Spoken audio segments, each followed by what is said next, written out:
വാടാനപ്പള്ളിയിൽ flex വെച്ച സംഭവവുമായി ബന്ധപ്പെട്ട് പാതിരാത്രിയിൽ ഫ്ലെക്സ് വെച്ചതുകൊണ്ട് 102ൻ്റെ ശോഭ കെടുത്താനോ ഉമ്മൻചാണ്ടി സാറിൻ്റെ ദീപ്ത സ്മരണ ഇല്ലാതാക്കാനോ സാധിക്കില്ല എന്നുള്ളതാണ് ഞങ്ങൾക്ക് ഈ കാര്യത്തെക്കുറിച്ച് പറയാനുള്ളത്.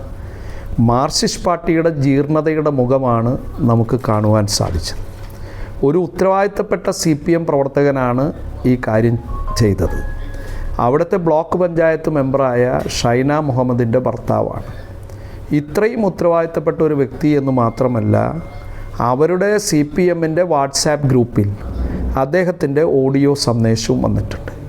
അങ്ങനെ പരസ്യമായി പറയണമെന്നുണ്ടെങ്കിൽ ഇത് നേതൃത്വത്തിൻ്റെ അറിവോട് കൂടി തന്നെയാണെന്നാണ് ഞങ്ങൾ വിശ്വസിക്കുന്നത്.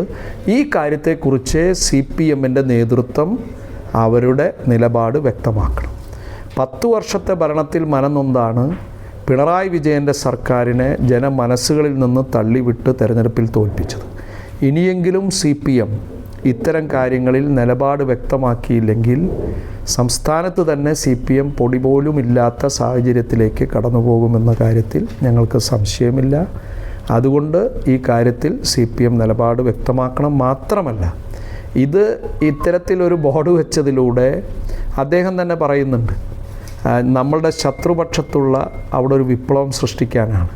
ഞങ്ങളുടെ പാർട്ടിയിൽ പ്രശ്നങ്ങൾ ഉണ്ടാക്കാൻ വേണ്ടി ശ്രമിക്കുമ്പോൾ ആ ഗ്രൂപ്പിൽ തന്നെ പറയുന്ന അവരുടെ ഗ്രൂപ്പിൻ്റെ അദ്ദേഹത്തിൻ്റെ ഓഡിയോയിൽ വരുന്നുണ്ട്, മത്സരിച്ച സ്വന്തം സ്ഥാനാർത്ഥിയെ തോൽപ്പിക്കാൻ ശ്രമിച്ചു എന്ന് പറഞ്ഞുകൊണ്ട്. അപ്പോൾ അവരെ സ്വന്തം പാർട്ടിയിലെ പ്രശ്നങ്ങൾ ആദ്യം തീർക്കട്ടെ. സ്വന്തം കണ്ണിലെ മരക്കഷ്ണം നീക്കിയിട്ടാകാം മറ്റുള്ളവരുടെ കണ്ണിലെ കരട് നീക്കൽ എന്നാണ് ഈ കാര്യത്തെക്കുറിച്ച് പറയാറ്.